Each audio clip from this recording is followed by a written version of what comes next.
Buenas, continuamos con el vídeo anterior en el cual estudiábamos la medida de posición central y no central para el fichero Wage. Si recordáis, Wage hacía referencia a la encuesta de salario dólar por hora que recibían una serie de trabajadores, en concreto 526 trabajadores, donde Wage era el salario original.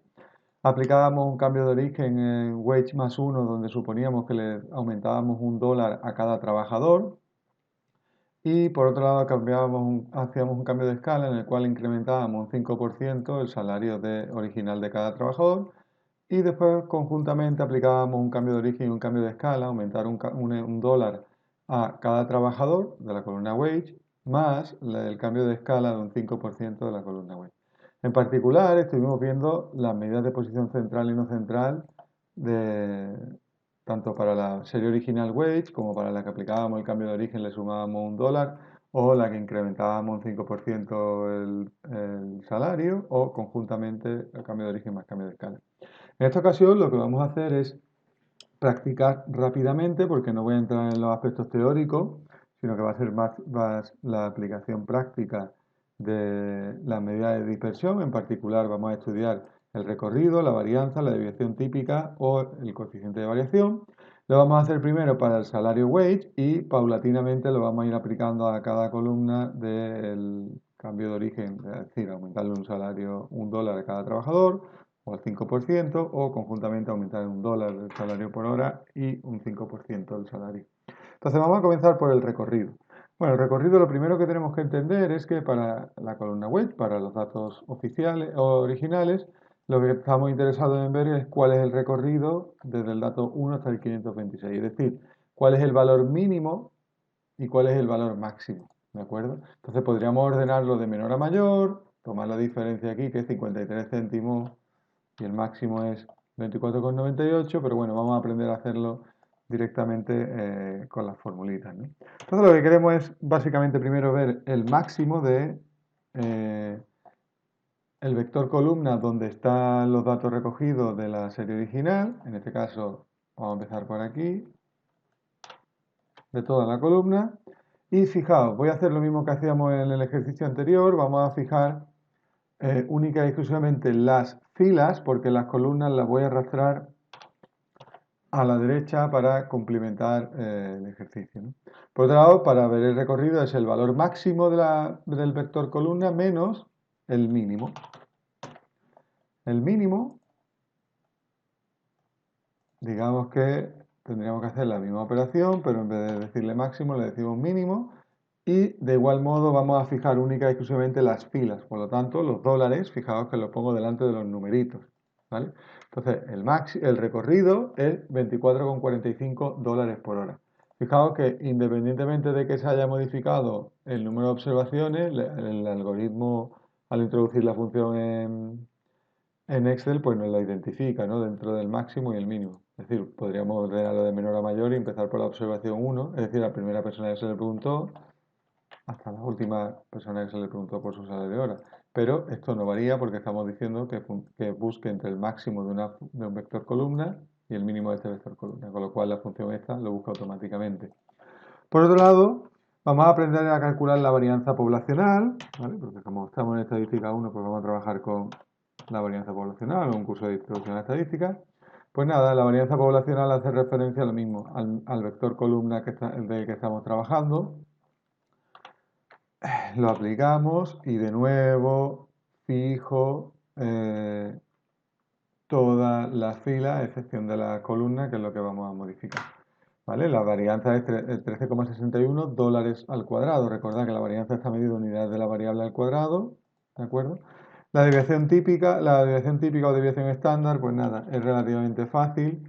La desviación estándar, la función es dest estándar poblacional, y de igual modo vamos a aplicarlo al vector columna en el que estamos trabajando. Y de igual modo, pues fijo las filas, con lo cual al fijar la fila, cuando mueva las columnas, pues se moverán hacia abajo. 3,69 dólares la hora. Fijaos que la varianza está en dólares la hora al cuadrado, esto sería dólares la hora.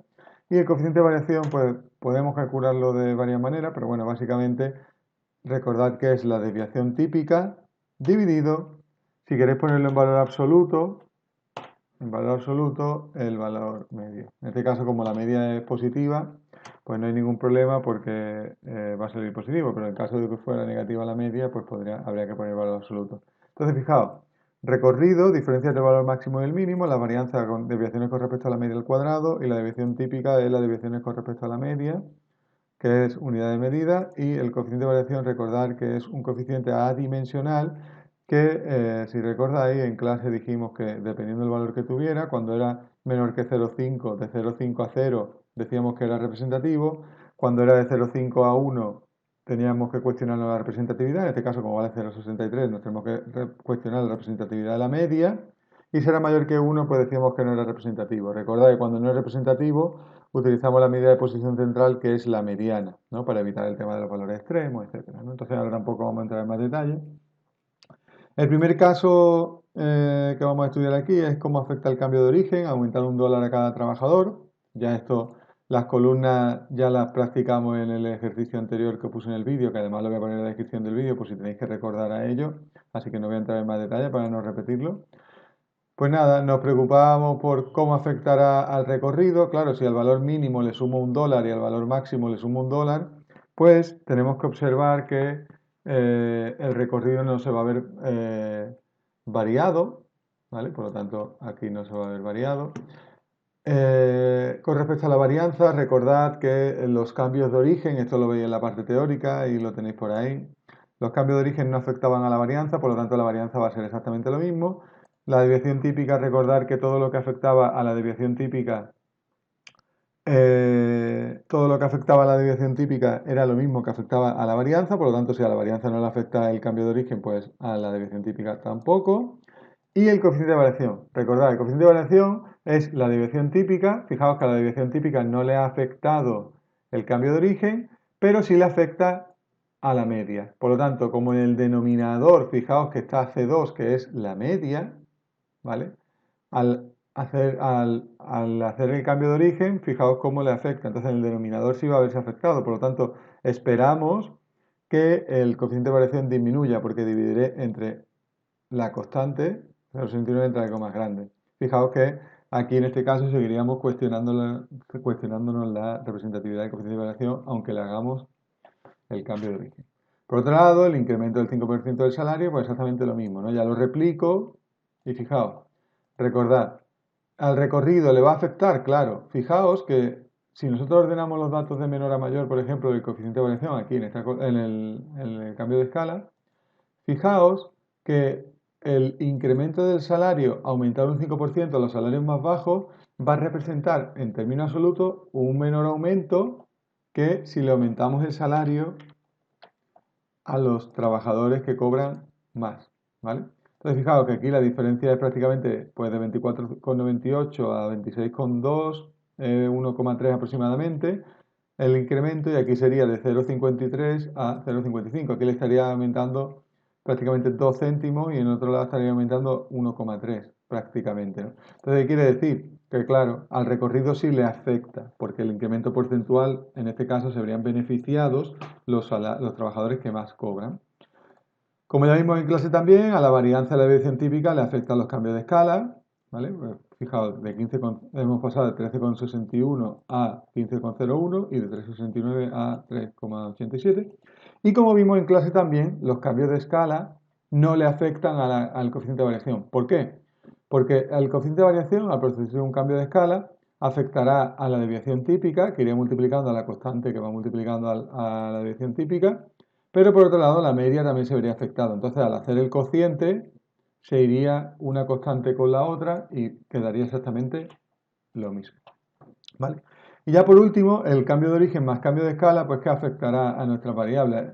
A ver, nuestra variable afectará única y exclusivamente lo que afecte a un lado y a otro. Entonces, fijaos, como el cambio de origen no afecta y el cambio de escala sí, pues fijaos que lo que ocurre si se aplica cambio de origen más cambio de escala, es decir, se mantiene lo mismo, solo le está afectando el cambio de escala. Como en la varianza solo afecta el cambio de escala, fijaos que el cambio de origen no le va a afectar y se va a ver afectado el cambio de escala que se ve afectado del mismo modo. En la desviación típica igual, solo se va a ver afectado por el cambio de escala. Y por último, el coeficiente de variación. El coeficiente de variación, fijaos, la desviación estándar o la desviación típica se ve afectada solo por el cambio de escala. Vale, perfecto, porque el cambio de origen no le afecta. Y la media se ve afectada tanto por el cambio de origen como por el cambio de escala. Por lo tanto, aquí va a verse afectada única y exclusivamente por el cambio de origen, ¿vale? Porque el cambio de escala no le va a afectar al coeficiente de variación, ¿vale? Entonces, fijaos que se mantiene exactamente el mismo coeficiente de variación, ¿de acuerdo? Por lo tanto, en este caso ha sido un vídeo más explicativo de cómo funcionaríamos a la hora de programarlo un poquito en la hojita Excel. La parte teórica ya la tenemos complementada con los ejercicios teóricos y los vídeos teóricos que hemos visto en clase y los vídeos que tenía en el campus virtual o que podéis acceder a través de ellos en YouTube. Y si queréis recordar cómo hemos hecho todos los cambios de origen, cambio de escala y cambio de origen más cambio de escala que hemos practicado en la hoja anterior, pues nada, lo único que tenéis que hacer es ir al vídeo que tenéis en la descripción y ya está. Cualquier duda, hacedmela llegar y estaré encantado de resolverla. Un saludo.